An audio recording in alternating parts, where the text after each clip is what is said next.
The little town of Briarhill hadn't seen this much excitement in years. Flyers for the 20-year high school reunion were taped to store windows, and the local diner was buzzing with gossip. Old friends reconnected online, bragging about jobs, families, and vacations. Some were already planning what to wear, hoping to impress people they hadn't seen in decades. The guest list kept growing, filled with familiar names: doctors, business owners, even a social media star. But one name caught people off guard: James "Jimmy" Carter. The name brought a mix of confusion and curiosity. It had been so long since anyone mentioned him. Back in school, Jimmy had been the quiet kid in the back of the class. He wasn't part of any club, didn't play sports, and never spoke up. Then one day he just stopped coming. No one knew why.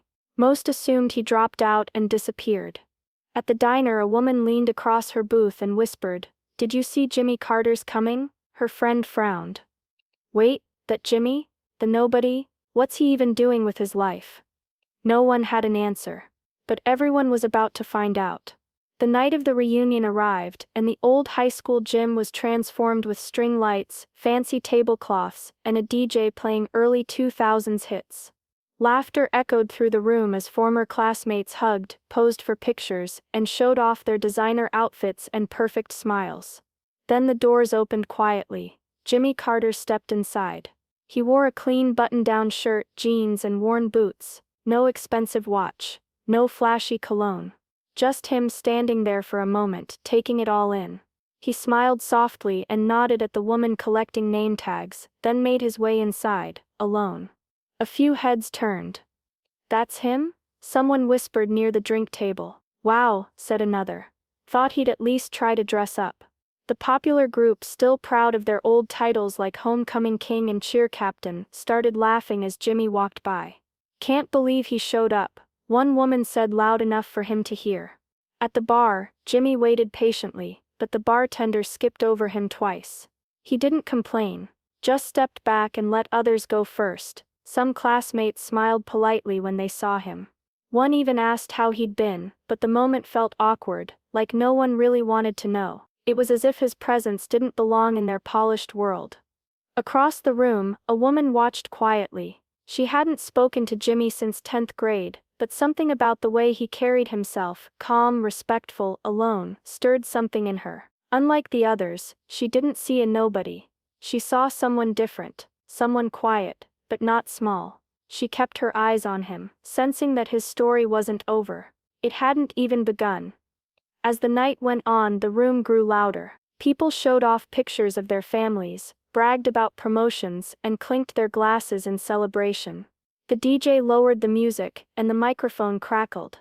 The MC, a bubbly former class president, stepped onto the small stage set near the old trophy case. "All right, everyone," she smiled, holding up her glass. "Before we crown the winner of Most Changed, which is obviously Carla with the purple hair, we have something special." Laughter rippled through the room. She continued.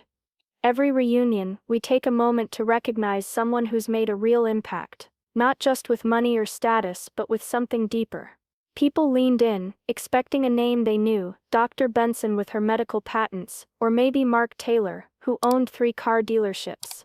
Instead, the gym doors creaked again, and in walked the former principal, older now, walking slowly with a cane, but still carrying the same quiet authority. He took the mic. "Tonight," he said, his voice steady, "we recognize someone who embodies courage, humility, and sacrifice. Someone who never asked for praise, but earned it anyway." Murmurs filled the room. People glanced around, guessing. Then the principal said, "Jimmy Carter, would you come up here?" Silence. All eyes turned. Jimmy looked up from his seat near the back, confused. His name hadn't been called like that in years. Whispers echoed. "Wait, him? Is this a joke? Why would they pick him?" But Jimmy stood. He walked slowly toward the stage as the room watched, frozen in disbelief. Even the ones who mocked him earlier were quiet now. He stepped onto the stage, unsure, his hands tucked behind his back. The principal looked at him with respect and said, "This is a man whose story most of you don't know, but tonight, you will." And just like that, the man everyone called a nobody became the center of the room. Jimmy stood in front of the microphone, the lights soft on his face. For a moment, he looked down at the floor, unsure if he should even speak. Then he looked up. "I didn't expect to be standing here tonight," he began, his voice quiet but steady. "Honestly, I almost didn't come." A few people shifted uncomfortably in their seats. "I know some of you remember me, or maybe you don't. I wasn't popular. I wasn't athletic. I kept to myself." He paused, taking a breath. "I left school during junior year. Most people thought I dropped out. What they didn't know was, my mom was sick. She couldn't work, and it was just the two of us. So I did what I had to do. I got a job, helped pay bills, took care of her." The room fell silent. No whispers now, just eyes on him. "She passed away a year later. I was 17. After that, I joined the military." A few gasps, soft and surprised. "I served for over a decade. Different countries. Different missions. Some of it, I can't talk about. Not because I don't want to, but because I still see it when I close my eyes." He cleared his throat, blinking back something deep. "I led missions where we rescued hostages. I lost friends, men and women I called family. I was injured in an ambush, shrapnel in my shoulder, a scar on my leg. But those weren't the worst wounds." He tapped gently near his temple. "The hardest part is what you carry in here." No one looked away. Jimmy took a steady breath, his gaze sweeping across the room. The silence that had settled over everyone was thick, filled with anticipation and a weight that could only come from the truth being laid bare. He didn't rush, he didn't try to fill the space with unnecessary words. He simply spoke. The words coming from a place deeper than any surface achievement. "But I didn't give up," he began. His voice calm but filled with a quiet strength that made the room lean in. "I stayed in, even when it would have been easier to walk away. I helped rebuild villages after bombings. I taught kids how to read in places where the schools had been destroyed. I gave food to families who had nothing." He paused, his words hanging in the air like an invisible weight. Some people in the crowd had their hands pressed to their mouths, trying to hold back the surge of emotion that was threatening to spill over. There were no words for what they were hearing, no excuses. Just raw honesty. Jimmy took another slow breath, letting the impact of his story settle before continuing. "When I came home, I saw how many of my brothers and sisters in arms were struggling. I saw them living on the streets, addicted, forgotten. These were the people I had fought for, and I realized they were still fighting a battle, just a different one. And so I started speaking out. Not because I'm brave," he added softly, "but because they deserve to be heard." His eyes moved across the room, connecting with individuals in the crowd. It wasn't just a speech to him, it was a plea, a call for empathy and action. He didn't look down or shy away. He looked each person in the eye, one by one, as if urging them to understand the weight of his words. "I've been honored in ways I don't talk about," Jimmy continued, his voice steady, though his heart was in every syllable. "I've received a Medal of Honor. I've stood in the Pentagon, speaking to generals, presidents, people who make the decisions that affect millions. But none of it means as much as making sure the people I served with aren't forgotten. The ones who never got a thank you. The ones still fighting their demons long after the war ended." He took a step back, not as a signal to end, but to allow the weight of his words to settle in. The room was still as though the air itself had paused, listening. He hadn't needed to say anything more. "I don't wear suits. I don't own a company, but I've held dying hands in the dirt. I've seen children smile through war. I've lived a life that most can't imagine, and I wouldn't change it." A tear slid down someone's cheek in the front row. Jimmy gave a small, humble nod. "So thank you for letting me stand here. And if you remember anything about me after tonight, let it be this: you don't have to be loud to be strong. You don't have to be seen to make a difference." The room didn't move. And then slowly, one person stood. Then another, until the entire gym was on their feet, clapping. Not for the quarterback. Not for the CEO, but for the boy they once called a nobody, who turned out to be the bravest soul in the room. For a long moment after Jimmy finished speaking, the gym was silent, not the awkward kind. The kind that happens when something real cuts through the noise. People sat still, many with their eyes fixed on the floor, unsure how to react. The same ones who'd whispered behind his back earlier now looked ashamed. The ones who had laughed at his clothes or dismissed his presence avoided eye contact altogether. The woman who had said loudly, "Can't believe he showed up," looked down at her drink, her face flushed. One man slowly stood from his table near the middle of the room.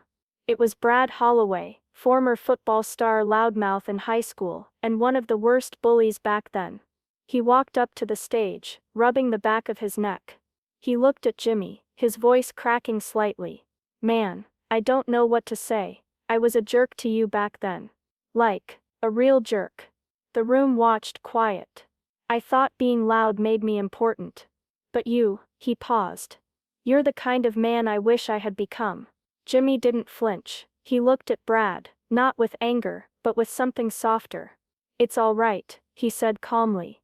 "We all grow up. What matters is who we choose to be now." Brad blinked fast, clearly moved. He gave a small nod, and stepped back. From the crowd, the narrator watched it all unfold. She hadn't spoken to Jimmy since high school, didn't even know where life had taken him all these years. But now, watching him stand there, strong and humble, speaking with the kind of realness she had never expected from him, something deep inside her shifted. Her chest tightened, tears slowly filled her eyes. Not out of pity, no, that wasn't it at all. It was something deeper, something she couldn't quite name at first. Pride, respect, and maybe a little guilt. For never truly seeing him before, for judging him without knowing his story. She wasn't the only one, others in the crowd were starting to feel it too. The room was no longer filled with the laughter and noise of superficial conversation, it was quieter now, more reflective. Slowly, almost like a wave moving across the gym, the crowd began to rise to their feet. One by one, people stood. At first it was just a few, unsure of what to do, but as the seconds passed, the applause grew.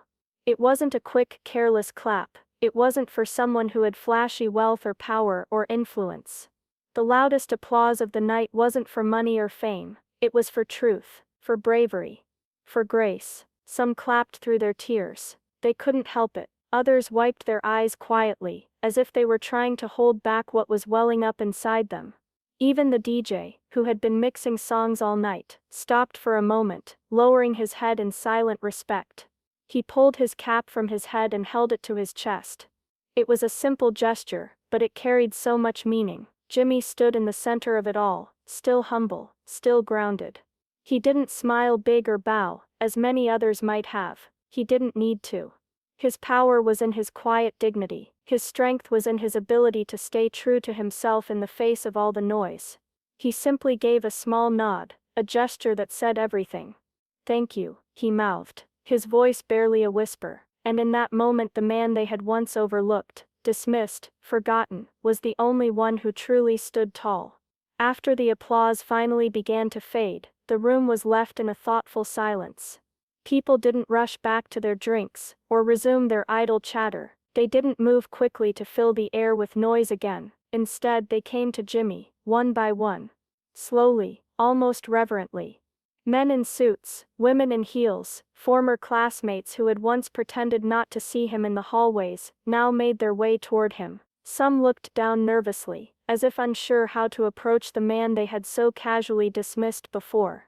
They didn't come for a selfie or a shallow conversation, they came to shake his hand, to thank him, to honor him.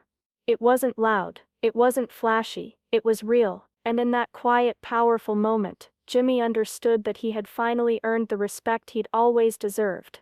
They didn't ask him about the car he drove, or the house he lived in. No one cared how many zeros were in his paycheck, or what title he carried. Those things didn't matter anymore. What mattered was his story, what mattered was hearing the truth, and in that moment all they wanted was to thank him. To express the pride they hadn't known how to show before. A woman, her silver earrings catching the light, made her way through the crowd. She had been one of the ones who'd looked the other way in high school, the one who rolled her eyes when Jimmy walked into the gym, as if his presence meant nothing. She now stood beside him, an apology in her eyes. "You probably don't remember," she said softly, her voice trembling with vulnerability, "but I once called you a nobody." Jimmy met her gaze, There wasn't a hint of anger, no resentment in his eyes. He wasn't bitter. He was just calm, as if he had carried the weight of people's words and judgment for so long that their meaning no longer had the power to hurt him. She took a deep, shaky breath. I was wrong. I can see that now. You're the best of all of us. The words hung in the air for a second. Jimmy smiled gently, his eyes softening, the corners of his mouth lifting just slightly.